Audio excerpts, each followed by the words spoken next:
Avant de commencer cette vidéo, je t'invite à t'abonner à ma chaîne YouTube si ce n'est pas encore déjà fait, à mettre la cloche et à te rendre sur ma page Utip si tu souhaites me soutenir. Merci. Aujourd'hui, j'ai un nouveau colis à ouvrir. Il s'agit du microphone Tonor G33 qui m'a gracieusement été envoyé par la marque Tonor. J'avais déjà fait un test avec un microphone Tonor, un petite espèce de micro-cravate qui se met sur le téléphone. Je te mets le lien dans la fiche juste là. Là, ici, il s'agit d'un microphone USB qui va te servir justement à discuter avec tes collègues via Skype, Discord, ce genre de conneries. Je tiens à te rappeler que ce n'est absolument pas un microphone de chant, hein, c'est vraiment pour discuter sur Internet. Au niveau packaging, ça ressemble à ça. La boîte du G33. Il y a de la brillance, c'est assez cool. À première vue, c'est un microphone qui a une assez bonne sensibilité, ce qui fait qu'une fois qu'il sera branché sur l'ordinateur, tu n'auras pas forcément besoin de lever le volume du micro. Et puis de toute façon, comme c'est un microphone en USB, je peux pas du tout le brancher dans mon préampli, donc je peux pas lever le volume à ma guise. Apparemment, il existe en 3 couleurs, en rouge, en vert, en bleu. Moi, je l'ai en bleu. Donc c'est un microphone à directivité omnidirectionnelle, ce qui veut dire qu'il capte l'intégralité à 360 degrés. J'ai une LED bleue dessus pour l'éclairer, il y a un bouton mute, il y a une sortie casque pour avoir un retour et il y a aussi un port USB dessus si tu souhaites y brancher ton clavier, ta souris ou peut-être une clé USB. Sa réponse en fréquence va de 50 Hz à 16 kHz, donc c'est vraiment pas un micro pour capter des instruments de musique. Et si j'en crois ce qui est écrit là, le câble fait 1m50 et il est assez solide. Il n'y a plus qu'à déballer. Alors, qu'est-ce qu'on a à l'intérieur? Bah c'est assez sobre, il y a 3 fois rien à l'intérieur. On a ce que j'imagine être un guide avec les avertissements habituels et le microphone. Il y a que ça dans la boîte. Introduction, merci d'avoir acheté ce microphone à condensateur. Veuillez lire attentivement cette notice d'utilisation. Il a condensateur, ça déjà c'est cool. Conseil, le produit comprend un driver intégré de sorte que vous pouvez le connecter directement à l'USB sans avoir besoin d'un driver supplémentaire.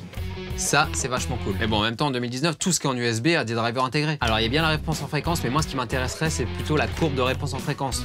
Du coup, bah, je sais pas comment interagissent les fréquences entre elles. Apparemment, il y a un système de réduction de bruit. Ah, par contre, le taux d'échantillonnage est de 48 kHz. Jusque-là, pas de problème.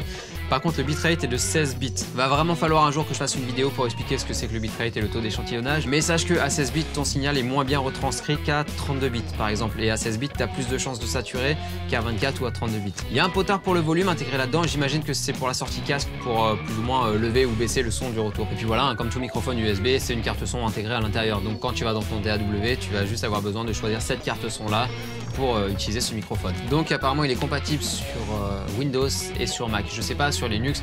Moi je vais pas faire le test sur Linux puisque de toute façon j'utilise jamais ce genre de microphone. Peut-être que je vais le donner à quelqu'un ou le faire gagner, je sais pas. Laisse un commentaire si jamais t'es intéressé, on verra. Si j'ai suffisamment de commentaires, je ferai un tirage au sort ou alors je le mettrai sur Instagram. Pense à me suivre sur Instagram, ça peut être utile. Le microphone, je sais que tu as envie de le voir. Le voilà.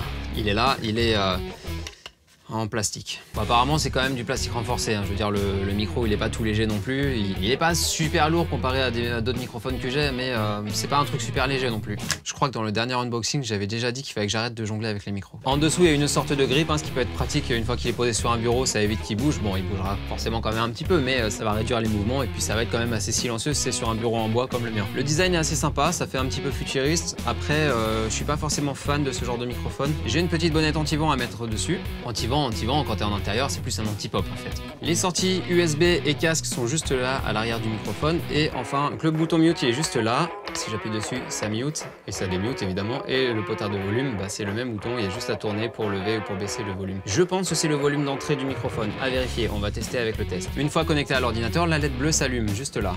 1, 2, 1, 2, 1, 2, 1, 2, check test. Ok, donc là tu m'entends à travers ce microphone branché sur mon ordinateur et effectivement il s'agit bien d'un potard de volume du microphone. Donc ça déjà c'est très cool. Si j'appuie dessus,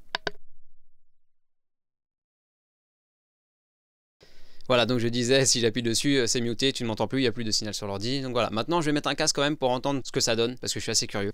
Je suis assez sensible des hautes fréquences, hein, ok, je mets un bonnet pour filtrer tout ça. C'est absolument pas pour faire ma promo. Check, 1, 2. Pourquoi est-ce que je n'entends rien du tout dans mon retour? À première vue, c'est pas très intuitif, j'entends absolument rien quand j'ai mon casque de branché. J'imagine qu'il faut peut-être activer quelque chose sur l'ordinateur. Donc là, dans mon DAW, je vais activer le retour du microphone. Ok, donc le problème qui se pose là, le problème que j'ai actuellement, c'est que mon casque est branché dessus et je n'entends absolument rien. Je crois savoir d'où ça vient. Il faut peut-être que je configure dans mon DAW la sortie, le retour sur le microphone G33. Je vais le faire tout de suite. Là, ça fonctionne. Par contre, j'ai une latence qui est tout à fait normal, c'est parce que dans mon DAW, j'enregistre pas en ASIO actuellement, j'enregistre avec le corps, le microprocesseur. Et du coup, je peux aller qu'à 20 millisecondes minimum contre 5 millisecondes quand je suis en ASIO.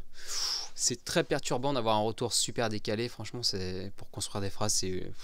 Bref, de ce que j'ai entendu, c'est un micro très correct, en plus il coûte pas cher du tout, donc si tu souhaites l'utiliser pour du streaming par exemple, ou pour discuter sur Skype ou Discord, ou sur MSN, putain ce que ça me manque MSN, vivement que je sois connu. Hein. Je pense que même avec seulement 100 000 abonnés, juste 100 000 abonnés, je pourrais peut-être avoir assez d'influence et faire pression sur Microsoft pour leur dire, au fait les gars, est-ce que c'est possible de rouvrir MSN s'il vous plaît? MSN Messenger, ça me manque. Je te promets, hein, j'en rêve la nuit, c'est ouf, ça m'obsède. Donc en résumé, il est pas cher, il est plutôt solide, tu as le contrôle sur le volume, tu peux avoir un retour son, tu peux brancher une clé USB dessus ou ton clavier ou ta souris. Tu as également un bouton mute, tu as une LED bleue, tu peux aussi l'avoir en rouge ou en vert. Moi c'est en bleu que je l'ai eu, tu as un filtre anti-pop.